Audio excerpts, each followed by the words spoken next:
칠순을 넘긴 박영숙 할머니는 평생을 성실하게 살아온 사람이었다. 남편과 함께 작은 구멍가게를 운영하며 아들 하나를 대학까지 보냈고 남편이 세상을 떠난 후에도 꿋꿋하게 가게를 지켰다. 그렇게 모은 돈이 통장에 쌓였고 그 돈은 노후 자금이자 평생의 땀이었다.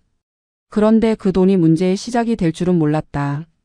어느 겨울 저녁 아들 부부가 손주 민준이를 데리고 영숙의 집을 찾아왔다. 민준이가 명문대에 합격했다는 소식이었다.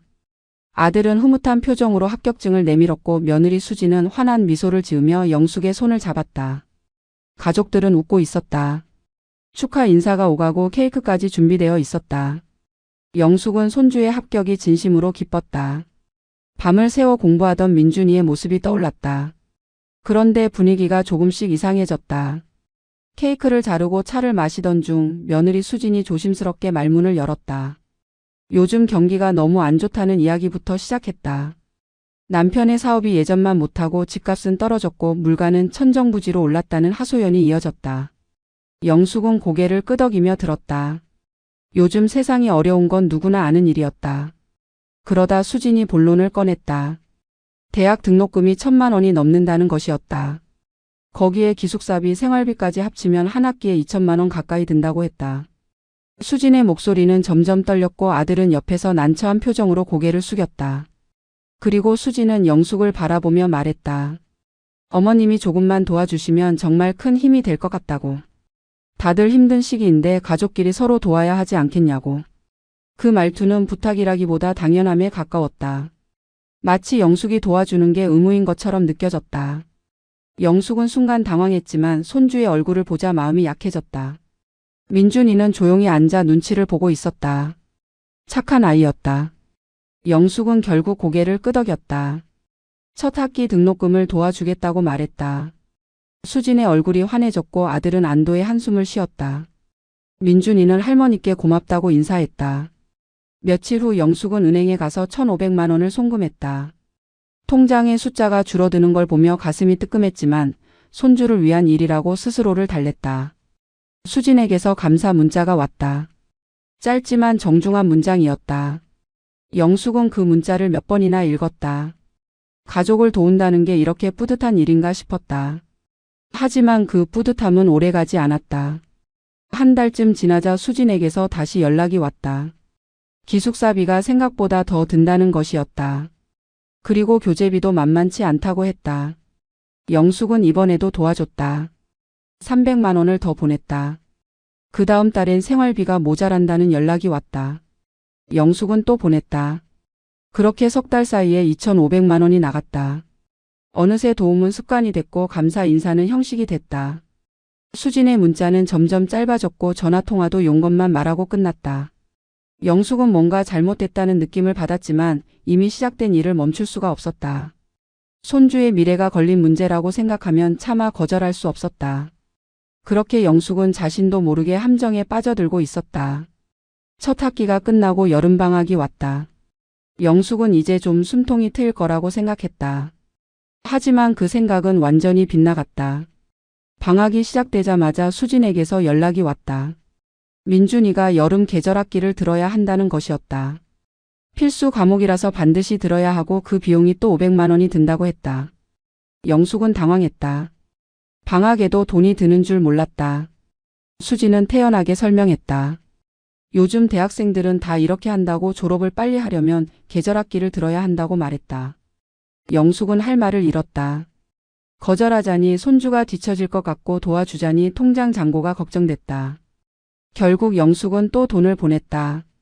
그리고 두 번째 학기가 시작됐다. 이번엔 아예 수진이 먼저 연락을 해왔다.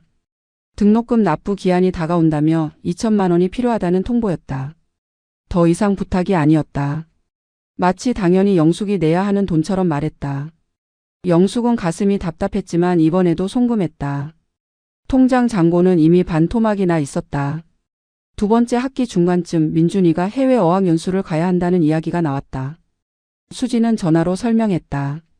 요즘 취업하려면 영어가 필수인데 민준이의 영어 실력이 부족하다고 했다. 한 달 단기 연수만 다녀와도 많이 달라질 거라며 비용은 800만 원 정도라고 했다. 영숙은 이번엔 망설였다. 학비도 아니고 연수까지 자신이 대야 하는 건지 의문이 들었다. 하지만 수지는 한 발 더 나갔다. 다른 애들은 다 부모가 보내준다며 민준이만 못 가면 자존심이 상할 거라고 했다. 그리고 어머님이 도와주시지 않으면 민준이가 친구들 사이에서 왕따 당할 수도 있다는 말까지 했다. 영숙은 그 말에 마음이 흔들렸다. 손주가 친구들에게 무시당하는 모습을 상상하니 견딜 수 없었다. 결국 또 돈을 보냈다. 두 번째 학기가 끝나고 겨울방학이 됐다. 영숙은 이번엔 정말 끝이라고 생각했다. 하지만 수지는 쉬지 않았다. 이번엔 민준이가 자격증 학원을 다녀야 한다고 했다. 취업을 위해 필수 자격증이 있는데 학원비가 300만 원이라는 것이었다. 영숙은 한숨을 쉬었지만 또 보냈다. 그렇게 1년이 흘렀다. 영숙이 손주를 위해 쓴 돈은 벌써 6천만 원이 넘었다. 통장 잔고는 바닥을 드러내기 시작했다.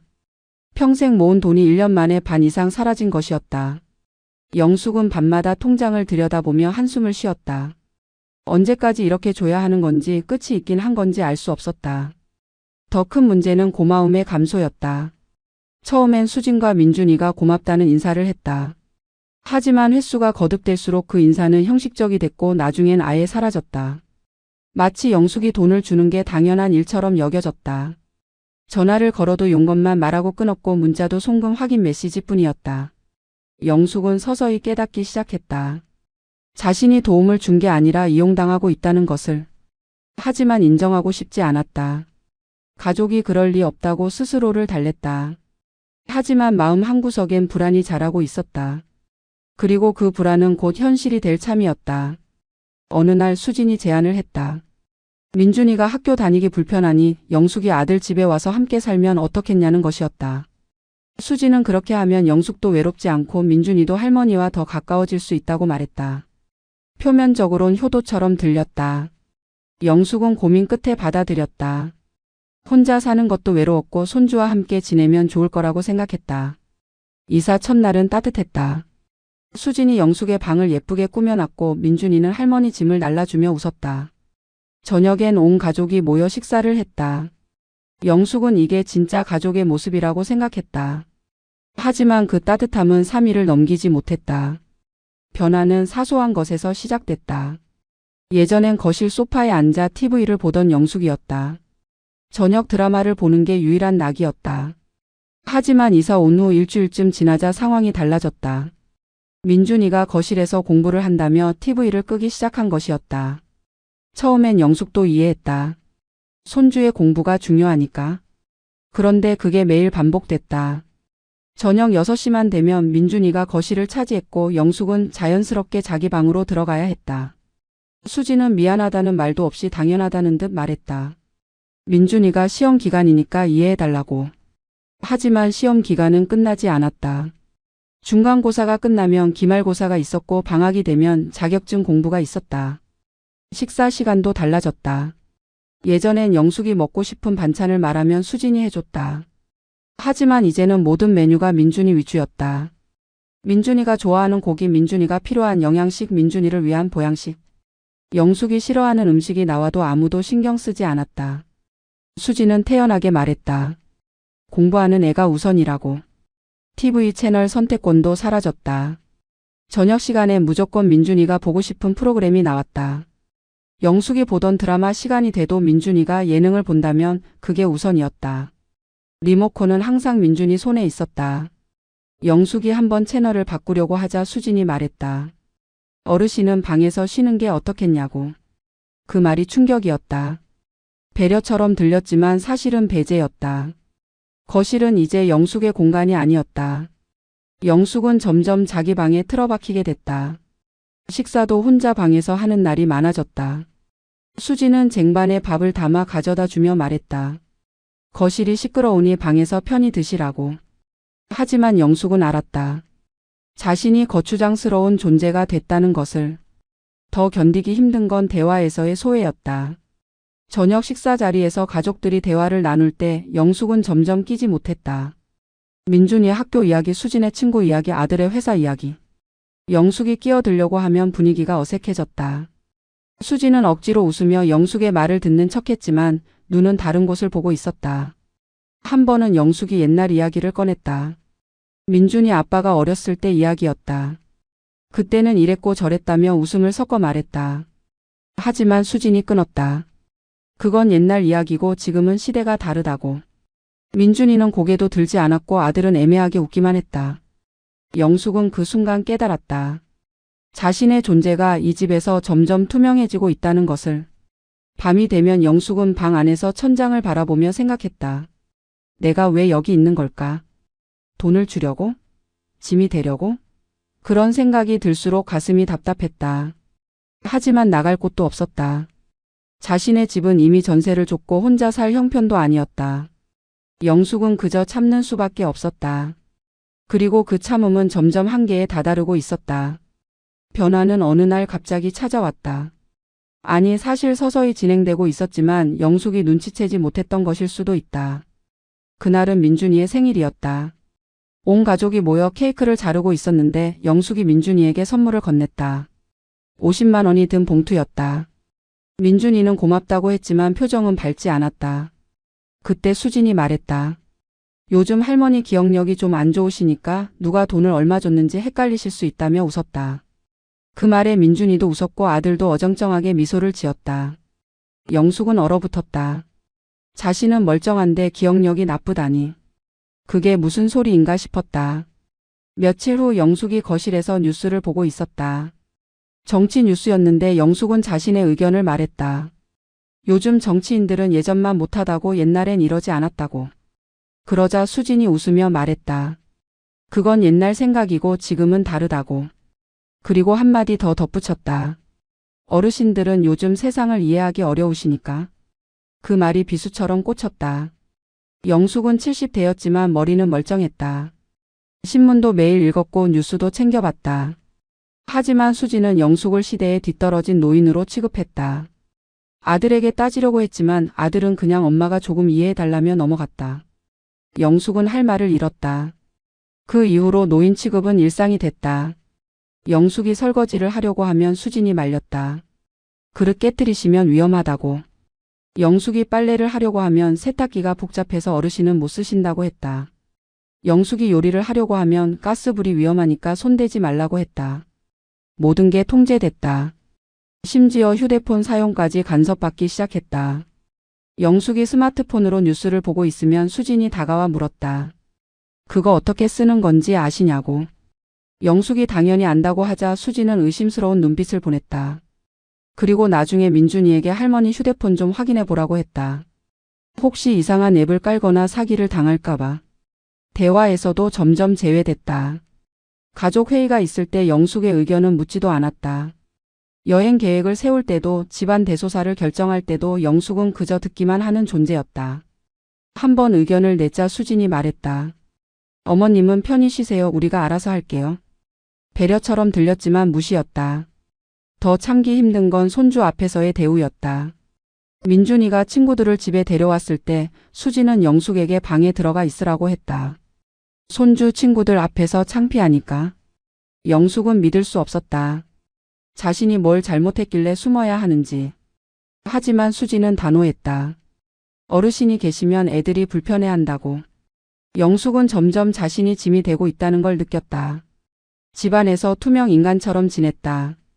말을 걸어도 대충 대답이 돌아왔고 도움을 주려고 해도 거절당했다. 존재 자체가 불편한 사람 취급을 받았다. 영숙은 밤마다 눈물을 흘렸다. 이게 가족인가 싶었다. 돈을 줄 땐 반겼으면서 이젠 쓸모없다고 치워버리는 건가. 어느 날 영숙은 거울을 보며 생각했다. 내가 언제부터 이렇게 늙었나.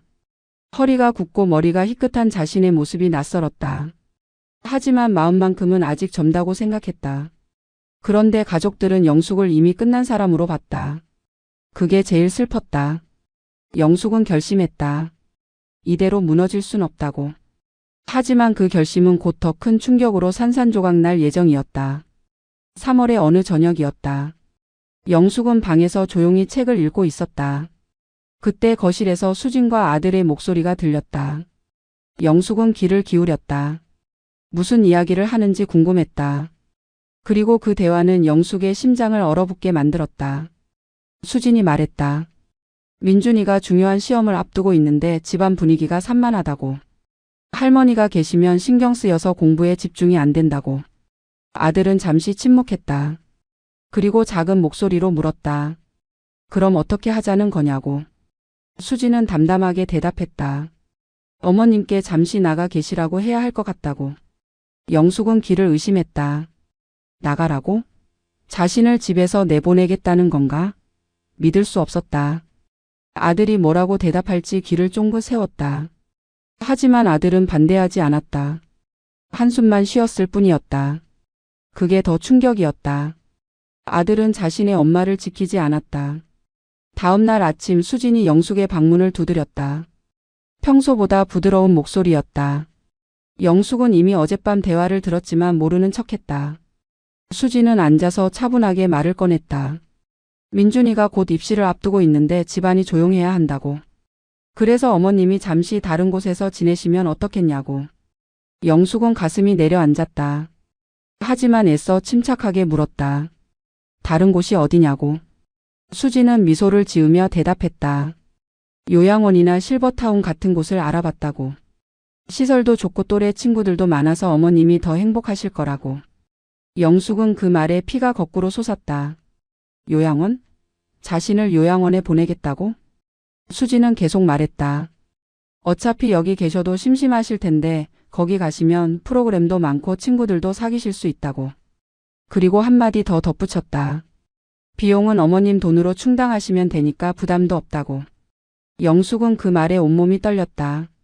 자기 돈으로 자신을 쫓아내겠다는 소리였다. 영숙은 목소리를 높였다. 자신은 아직 멀쩡한데 왜 요양원에 가야 하냐고. 수지는 여전히 웃으며 말했다. 화내지 마시고 어머님을 위한 일이라고. 하지만 영숙은 알았다. 이건 자신을 위한 게 아니라 자신들의 편의를 위한 거라는 것을. 영숙은 아들을 불렀다. 아들은 난처한 얼굴로 들어왔다. 영숙이 물었다. 너도 엄마를 내보내고 싶으냐고.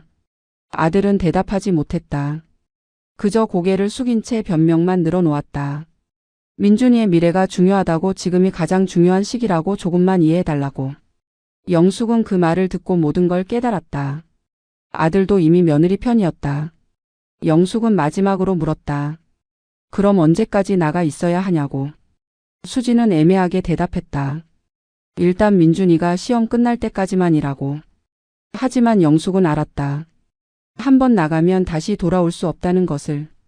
이건 일시적인 게 아니라 영구적인 추방이었다. 영숙은 결국 고개를 끄덕였다. 더 이상 여기 있어봤자 상처만 받을 것 같았다. 짐을 싸기 시작했다. 평생의 삶이 담긴 짐이었지만 생각보다 적었다. 옷 몇 벌, 사진 몇 장, 그게 전부였다.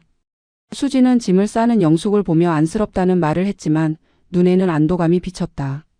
그런데 짐을 다 싼 그 순간 수진이 마지막 폭탄을 던졌다. 웃으면서 조심스럽게 말했다. 어머님, 그런데 다음 학기 민준이 등록금은 어떻게 하실 건가요? 영숙은 그 말에 온몸에 피가 얼어붙었다. 자신을 쫓아내면서도 돈은 달라는 것이었다. 그 순간 영숙은 깨달았다. 자신은 처음부터 끝까지 지갑에 불과했다는 것을. 영숙은 아무 말도 하지 않았다. 대답할 가치도 없었다. 짐을 들고 집을 나섰다. 아들은 현관까지 따라왔지만 말리지 않았다. 그저 미안하다는 말만 반복했다. 하지만 그 미안함은 진심이 아니었다. 단지 자신의 양심을 달래기 위한 말일 뿐이었다. 영숙은 택시를 타고 떠났다. 뒤돌아보지 않았다. 그 집은 이제 자신의 집이 아니었다. 가족도 아니었다. 그저 돈을 뜯어간 사기꾼들의 소굴일 뿐이었다. 영숙은 택시 안에서 눈물을 흘렸다. 하지만 동시에 결심했다. 이제 더 이상 당하지 않겠다고. 반드시 대가를 치르게 하겠다고. 영숙은 친구의 빈집에서 임시로 지내게 됐다.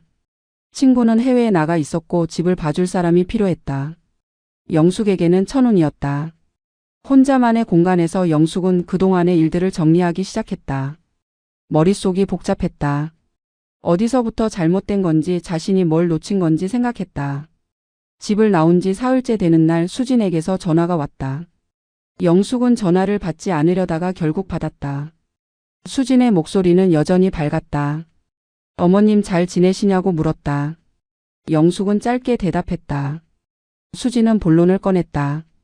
다음 주가 등록금 마감인데 이번 학기 등록금을 아직 못 냈다고. 영숙은 기를 의심했다. 자신을 집에서 쫓아내고도 돈을 달라니.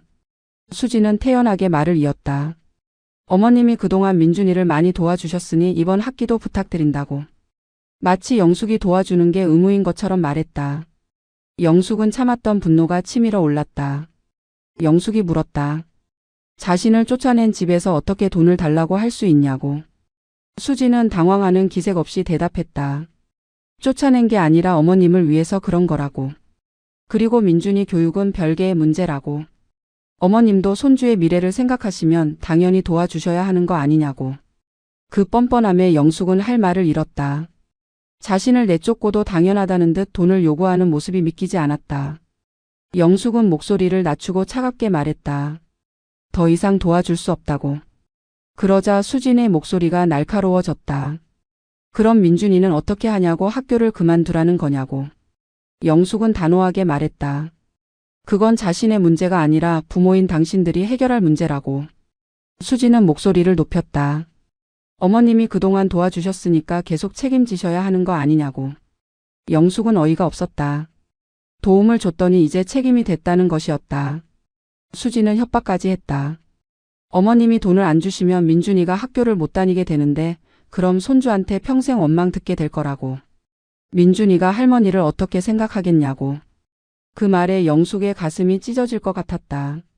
손주마저 자신을 원망하게 만들겠다는 협박이었다. 하지만 영숙은 더 이상 흔들리지 않았다. 조용히 말했다. 민준이가 자신을 원망한다면 그건 어쩔 수 없는 일이라고. 하지만 더 이상은 못 도와준다고. 수지는 믿을 수 없다는 듯 소리쳤다. 어머님이 그렇게 냉정한 분이셨냐고. 손주를 버리시는 거냐고. 영숙은 전화를 끊었다. 손이 떨렸다. 하지만 후회는 없었다. 오히려 시원했다. 평생 처음으로 거절을 한 것이었다. 그동안 얼마나 많은 걸 참았는지, 얼마나 많은 걸 당했는지 깨달았다. 이제 더 이상 당하지 않기로 했다. 그날 밤 아들에게서 전화가 왔다. 아들은 조심스럽게 말했다. 엄마, 그래도 민준이 생각해서 한 번만 더 도와줄 수 없냐고. 영숙은 아들에게 물었다. 넌 엄마 편이냐 며느리 편이냐고.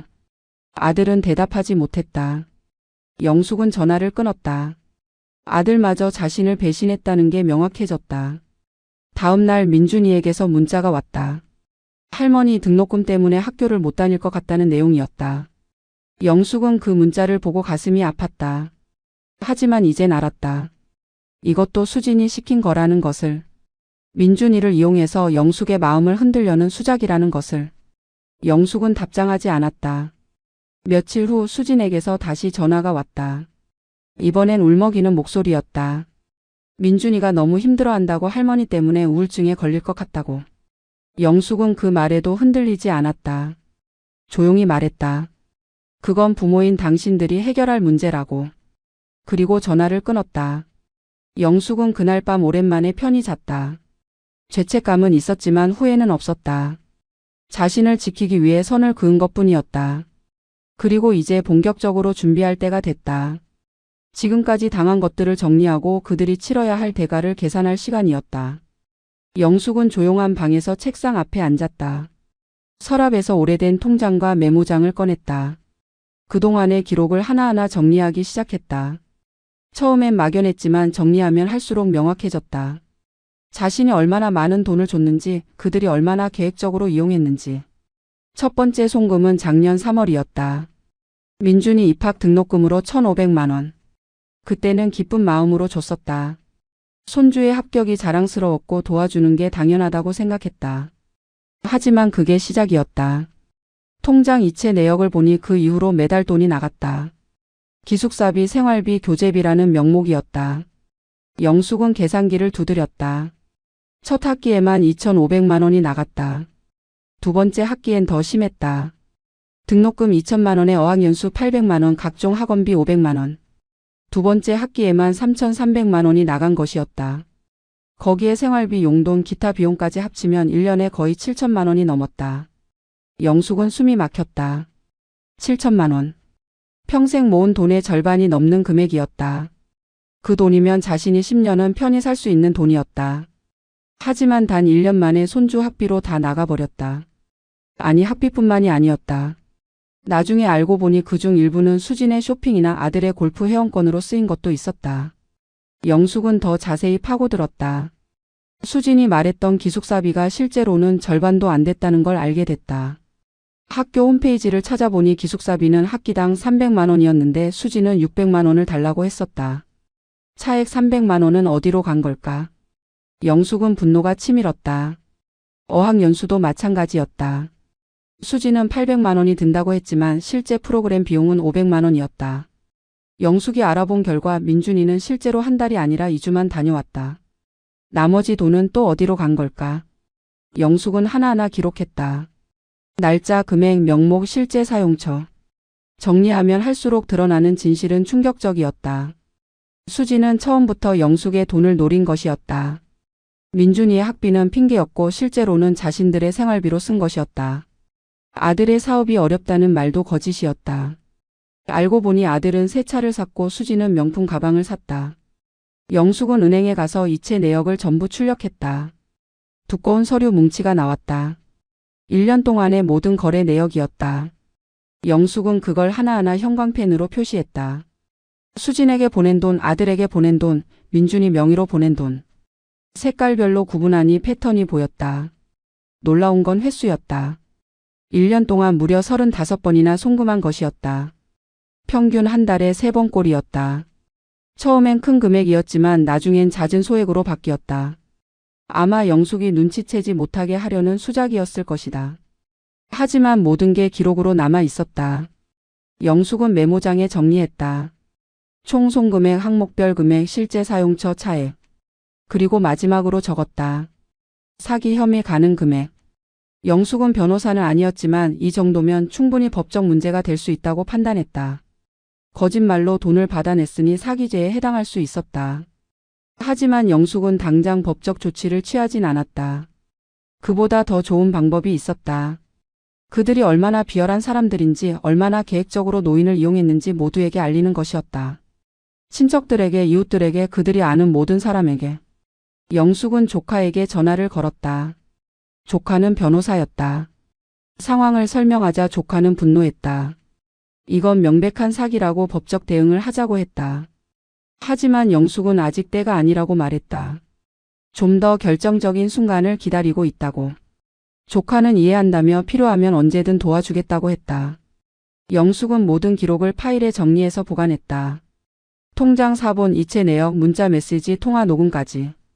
증거는 충분했다. 이제 필요한 건 타이밍이었다.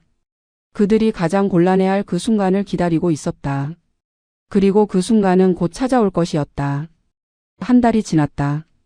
영숙은 친구 집에서 조용히 지내며 기다렸다. 연락도 하지 않았고 받지도 않았다. 수진에게서 계속 전화가 왔지만 모두 무시했다. 문자도 수십 통 왔지만 읽지 않았다. 아들도 몇 번 연락했지만 영숙은 응답하지 않았다. 완벽한 침묵이었다. 그러던 어느 날 민준이에게서 전화가 걸려왔다. 영숙은 잠시 망설이다가 받았다. 손주의 목소리는 조심스러웠다. 할머니 잘 지내시냐고 물었다. 영숙은 짧게 대답했다. 민준이는 한참을 머뭇거리다가 말했다. 이번 학기 등록금이 아직 해결이 안 됐다고. 영숙은 그 말을 듣고 한숨을 쉬었다. 역시나였다. 민준이가 직접 전화를 한 것도 수진의 지시였을 것이다. 할머니가 손주의 부탁은 거절 못할 거라고 생각한 것이었다. 하지만 이번엔 달랐다. 영숙은 마음을 단단히 먹었다. 그리고 처음으로 명확하게 말했다. 영숙은 차분하게 말했다. 민준아, 할머니가 이제는 더 도와줄 수 없다고. 민준이는 당황한 듯 물었다. 왜냐고, 무슨 문제가 있냐고. 영숙은 깊이 숨을 들이쉬고 말했다.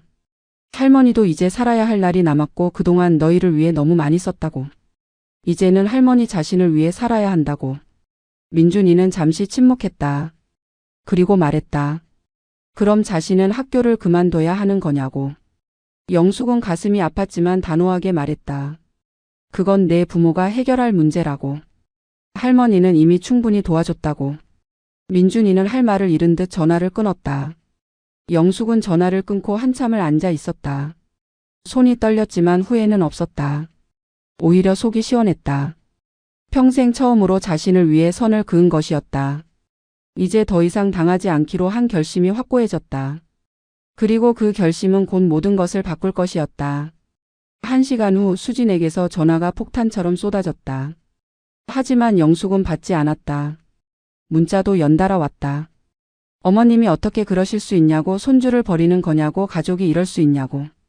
온갖 비난과 협박이 담긴 문자였다. 하지만 영숙은 읽기만 하고 답하지 않았다. 다음 날 아들이 직접 찾아왔다. 친구 집 주소를 어떻게 알았는지 현관 앞에 서 있었다. 영숙은 문을 열어줬다. 아들은 난처한 표정으로 들어와 앉았다.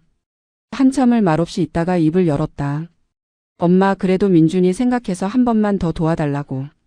영숙은 차를 따라주며 물었다. 넌 정말 엄마가 잘못했다고 생각하냐고. 아들은 고개를 숙였다. 영숙은 계속 물었다. 엄마를 집에서 쫓아낸 것도 괜찮냐고, 돈만 뜯어낸 것도 괜찮냐고. 아들은 대답하지 못했다. 영숙은 마지막으로 말했다. 이제 더 이상은 안 된다고. 아들은 한숨만 쉬고 돌아갔다.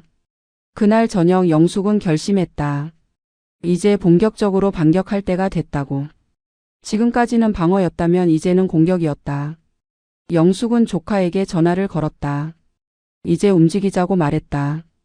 조카는 알겠다며 필요한 서류를 준비하겠다고 했다. 영숙은 또 다른 결심을 했다. 친척들에게 진실을 알릴 것이었다. 그동안 수진과 아들이 자신을 어떻게 대했는지, 얼마나 계획적으로 돈을 뜯어냈는지 모두에게 알릴 것이었다. 더 이상 혼자 참지 않기로 했다. 다음 날부터 영숙은 행동에 나섰다. 먼저 사촌들에게 연락했다. 상황을 설명하자 모두 분노했다. 어떻게 그럴 수 있냐며 영숙을 위로했다. 그리고 도움이 필요하면 언제든 말하라고 했다. 영숙은 그들의 지지에 힘을 얻었다. 영숙은 이웃들에게도 사실을 알렸다. 오랫동안 알고 지낸 사람들이었다. 그들은 영숙의 이야기를 듣고 경악했다. 그렇게 착한 며느리가 그럴 줄 몰랐다며 영숙을 응원했다. 소문은 빠르게 퍼졌다. 수진과 아들이 사는 동네까지 소문이 퍼지기 시작했다. 그리고 마침내 결정타를 날릴 준비가 됐다. 영숙은 준비한 모든 증거를 정리했다. 통장 사본, 이체 내역, 문자 메시지, 통화 녹음. 그리고 수진이 거짓말한 내용들의 증거까지. 이제 그들이 치러야 할 대가를 받을 시간이었다. 영숙은 차갑게 미소 지었다. 복수는 이제 시작이었다. 일주일 후 수진에게서 다급한 전화가 왔다. 이번엔 영숙이 받았다.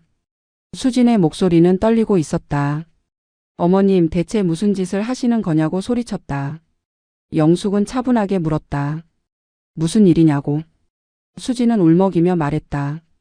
친척들이 모두 자기를 욕한다고, 동네 사람들이 수군거린다고. 영숙은 담담하게 대답했다. 그건 사실을 말한 것뿐이라고. 수진은 믿을 수 없다는 듯 소리쳤다. 어떻게 가족끼리 이럴 수 있냐고, 민준이는 생각 안 하냐고. 영숙은 냉정하게 말했다. 가족이라면서 노인을 내쫓고 돈만 뜯어낸 사람들이 할 소리는 아니라고. 수진은 화를 내기 시작했다. 자기들이 언제 돈을 뜯어냈냐고, 어머님이 기꺼이 준 거 아니냐고 항변했다. 영숙은 준비한 말을 꺼냈다. 그래서 증거를 다 모아뒀다고, 거짓말한 내역도 다 있다고. 수진은 숨이 막히는 듯 침묵했다. 영숙은 계속 말했다. 법적 대응도 고려 중이라고. 수진은 태도를 바꿨다. 울면서 애원하기 시작했다. 어머님, 제발 그러지 말라고. 자기가 잘못했다고. 다시 집으로 모셔오겠다고. 영숙은 그 말에 코웃음을 쳤다. 이제 와서 사과한다고 해서 용서될 일이 아니었다. 1년 동안 당한 모욕과 착취가 그렇게 쉽게 지워질 리 없었다. 영숙은 냉정하게 말했다. 사과는 필요 없다고. 이미 늦었다고. 수진은 더 울먹이며 말했다. 그럼 대체 어떻게 하면 되냐고. 영숙은 잠시 침묵했다가 말했다. 아무것도 할 필요 없다고. 그냥 지금까지 한 짓의 대가를 치르면 된다고. 수진은 전화를 끊었다. 분노와 절망이 섞인 비명 같은 소리를 내며. 그날 오후 아들이 찾아왔다. 이번엔 혼자가 아니었다. 민준이를 데리고 왔다. 민준이는 고개를 숙인 채 할머니에게 사과했다. 자기 때문에 이렇게 됐다고 미안하다고. 영숙은 손주를 보며 가슴이 아팠다. 하지만 이건 민준이 잘못이 아니었다. 어른들의 잘못이었다. 영숙은 민준이에게 말했다. 내 잘못이 아니라고. 하지만 너도 알아야 한다고. 할머니가 얼마나 많은 돈을 줬는지, 그 돈이 어떻게 쓰였는지. 민준이는 고개를 들었다. 영숙은 준비한 서류를 꺼내 보여줬다. 통장 이체 내역, 날짜, 금액. 민준이의 얼굴이 창백해졌다. 민준이는 몰랐다고 말했다. 이렇게 많은 돈이 나간 줄 몰랐다고. 엄마가 할머니한테 조금 도움받는다고만 했다고. 영숙은 고개를 끄덕였다. 알았다고. 하지만 이제 내가 어른이 됐으니 진실을 알아야 한다고. 민준이는 눈물을 흘리며 다시 한번 사과했다. 영숙은 손주의 머리를 쓰다듬었다. 하지만 아들에게는 냉정했다. 아들은 무릎을 꿇고 용서를 빌었다.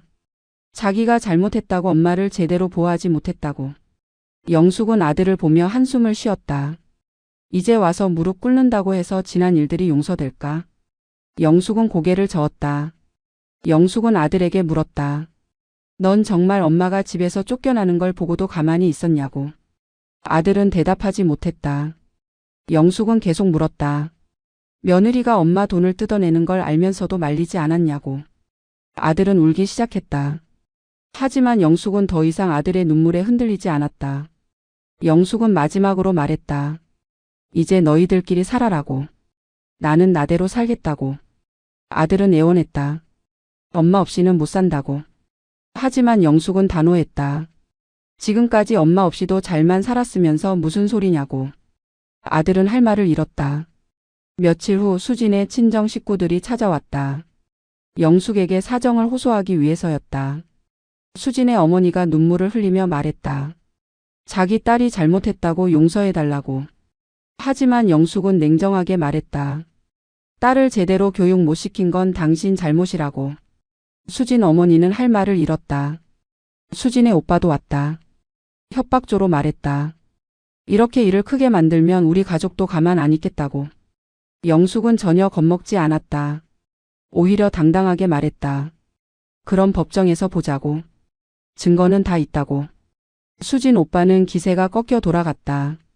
친척들의 반응은 영숙의 편이었다. 특히 영숙의 동생들은 분노했다. 어떻게 형수를 그렇게 대할 수 있냐며 수진과 아들을 비난했다. 집안 어른들도 영숙의 손을 들어줬다. 수진 부부는 집안에서 완전히 고립됐다. 동네 사람들의 반응은 더 적나라했다. 수진이 마트에 가면 사람들이 수군거렸다. 시어머니 돈 뜯어간 사람이라고. 수진은 견디지 못하고 그 마트를 다시 가지 못했다. 아들도 마찬가지였다. 동네 사람들이 만나면 고개를 돌렸다. 인사를 해도 받아주지 않았다. 민준이도 영향을 받았다. 학교에서 소문이 퍼졌다. 할머니 돈으로 학교 다닌다고. 친구들이 수군거렸다. 민준이는 학교 가기가 싫어졌다. 하지만 이건 영숙이 의도한 게 아니었다. 다만 진실이 밝혀진 것뿐이었다. 수진은 견디지 못하고 친정으로 도망쳤다. 아들과 민준이만 집에 남았다. 아들은 매일 영숙에게 전화를 걸었다. 돌아와 달라고. 하지만 영숙은 단호했다. 절대 돌아가지 않을 거라고. 아들은 점점 지쳐갔다. 그렇게 한 달이 지났다.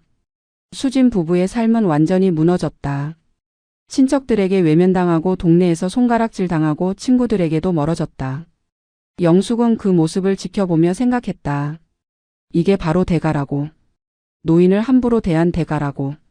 그리고 이건 아직 끝이 아니었다. 석 달이 흘렀다. 영숙은 조용히 자신의 삶을 재건하고 있었다.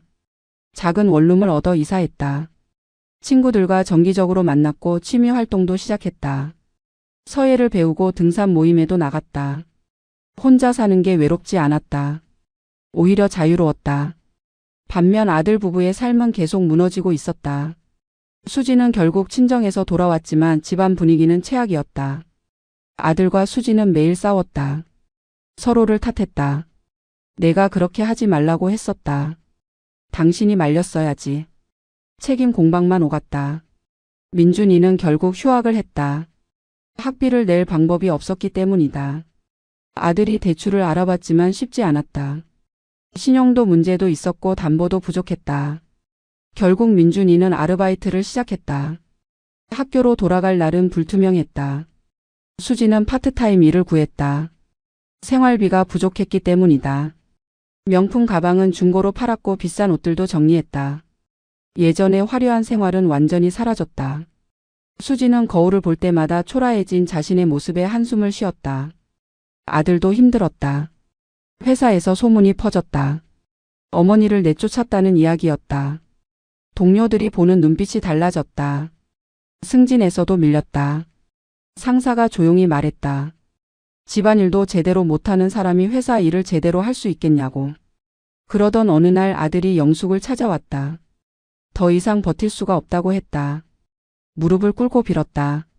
제발 돌아와 달라고. 영숙은 아들을 차갑게 바라봤다. 그리고 조용히 물었다. 진심이냐고. 아들은 고개를 끄덕였다. 진심이라고. 정말 잘못했다고. 영숙은 한참을 생각했다. 그리고 말했다. 조건이 있다고. 첫째, 수진이 자신에게 무릎 꿇고 사과할 것. 둘째, 지금까지 받은 돈을 전부 돌려줄 것. 셋째, 다시는 한 푼도 요구하지 않을 것. 아들은 당황했다. 7천만 원을 어떻게 돌려주냐고. 영숙은 차갑게 말했다. 그건 내 문제라고. 한 번에 안 되면 나눠서라도 갚으라고. 평생이 걸려도 갚으라고. 아들은 얼굴이 창백해졌다. 하지만 선택의 여지가 없었다. 결국 고개를 끄덕였다. 알겠다고. 그렇게 하겠다고.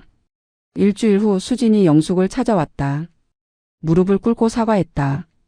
눈물을 흘리며 잘못했다고 말했다. 영숙은 그 모습을 내려다보며 생각했다. 이게 진심일까? 아니면 또 연기일까? 하지만 상관없었다. 중요한 건 수진이 무릎을 꿇었다는 사실이었다. 영숙은 수진에게 말했다. 사과는 받겠다고. 하지만 용서는 안 한다고. 평생 이 일을 잊지 말라고. 수진은 고개를 숙인 채 아무 말도 하지 못했다.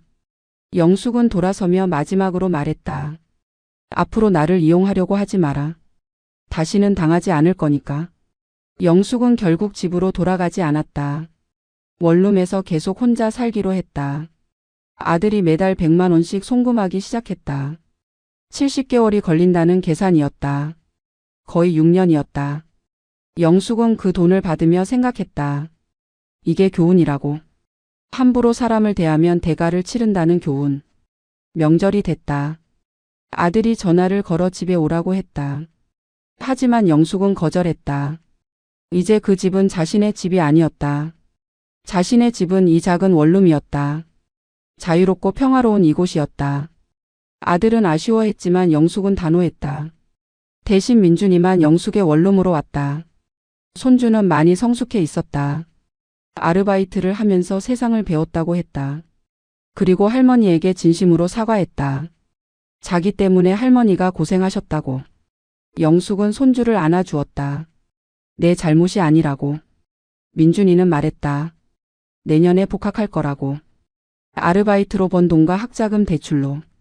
이제 부모님한테 의지하지 않겠다고. 영숙은 기특하다며 손주의 머리를 쓰다듬었다. 그리고 봉투를 하나 건넸다. 300만 원이 들어 있었다. 학비에 보태라고. 민준이는 받을 수 없다고 했다. 할머니한테 이미 너무 많이 받았다고. 하지만 영숙은 우겼다. 이건 할머니가 주고 싶어서 주는 거라고. 강요가 아니라 선물이라고. 민준이는 눈물을 흘리며 받았다. 그리고 약속했다. 나중에 꼭 갚겠다고. 영숙은 웃으며 말했다. 갚을 필요 없다고. 그냥 잘 살아라고. 그날 밤 영숙은 창밖을 바라보며 생각했다. 복수는 화려하지 않았다. 조용했다. 그저 진실을 밝히고 선을 긋고 자신의 삶을 되찾은 것뿐이었다. 하지만 그게 가장 완벽한 복수였다. 그들은 평생 이 일을 기억할 것이다. 노인을 함부로 대했던 그 대가를. 영숙은 미소 지었다. 이제 자유였다. 돈도 감정도 기대도 모두 끊었다. 아들 부부에게서 온 연락에 답할 의무도 없었다. 그저 자신을 위해 사는 것. 그게 영숙이 선택한 삶이었다. 그리고 그 선택은 옳았다. 한 달에 한 번 민준이가 찾아왔다. 그것만으로 충분했다. 손주는 진심으로 할머니를 대했고 영숙도 손주를 아꼈다. 하지만 다른 가족들과는 거리를 뒀다. 그게 서로를 위한 최선이었다. 계절이 바뀌고 1년이 지났다. 영숙은 이제 완전히 새로운 삶을 살고 있었다. 친구들과 여행도 다녔고 봉사활동도 시작했다. 평생 남을 위해 살았으니 이제는 자신을 위해 사는 것이었다. 그리고 그 삶은 행복했다. 어느 날 수진에게서 편지가 왔다. 다시 한번 사과하는 내용이었다. 그리고 언젠가 용서받을 수 있기를 바란다는 말이 적혀 있었다. 영숙은 편지를 읽고 서랍에 넣었다. 답장은 하지 않았다. 용서는 아직 이른 일이었다. 어쩌면 평생 용서하지 않을지도 몰랐다. 하지만 영숙은 더 이상 분노하지 않았다. 미워하지도 않았다. 그저 담담할 뿐이었다. 그들은 그들대로 살고 자신은 자신대로 사는 것. 그게 서로를 위한 최선의 결말이었다. 영숙은 창밖을 바라보며 조용히 미소 지었다. 복수는 끝났다. 완벽하게 조용하게. 그리고 이제 영숙은 진정한 자유를 얻었다. 누구에게도 의지하지 않고 누구에게도 이용당하지 않는 삶. 그게 바로 영숙이 원했던 삶이었다. 그리고 그 삶은 이제 시작이었다.